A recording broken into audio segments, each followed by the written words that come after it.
Hi there, it's real estate coach Josh Fegan and welcome to this week's coaching tip. Today we're going to talk about being really good at what you do and making the decisions around what you don't do. You see, business is all about intention, and the most important part is about understanding what really makes your business move and what are the items that you no longer need to look at. Now, there's a thing called the Pareto Principle, which was an 80-20 rule, that 80% of your results come from 20% of your actions, which actually therefore must mean that about 80% of your actions only produce about 20% of your results. So the really good idea here is to start to think about what are the 20% of your actions that actually produce you the 80% of results. And when you go and have a look on the inside of your business, I bet you that you're going to find that it's all about the phone calls that you're making and the appointments in getting face-to-face with your customer. You see, in today's economy, when we're time-starved, we're in a position that now we need to be really focusing on the activities that we know are actually going to be producing us the dollars. And the most important part of being a great real estate agent is about learning where you influence people the best. Now, you can spend a lot of time on social media, you can spend a lot of time on the phone, and you can spend a lot of time with people face-to-face, and you can even spend a lot of time out there doing the letterboxes. But what we know is that in the new economy, people are no longer at their letterbox.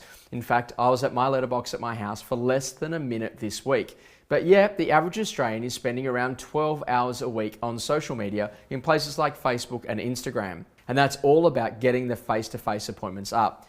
So my challenge for you over the course of the next week and indeed the course of the next month as we head into a very brisk spring market is to make sure that you're in a position that you're booking as many appointments as possible.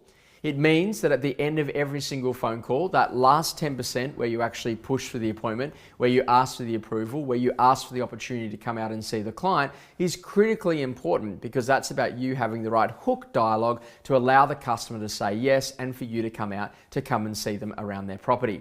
Now, there's a couple of little hook dialogues that you might want to specialize in. Have you had anyone from our agency through to give you a bit of an idea of the value? If you could get a little more for your home, does that mean that you could also spend a little more on the next one? Is there any chance I could come and see yours, as it would give me a great idea on what you're looking for in the next home? Now, all of these great little hook dialogues, that last 10%, are the things that actually get you in front of the customer. And when you start to really refine and have that clear understanding about what you do in your business and around what you don't do, then you're actually going to allow your business to scale.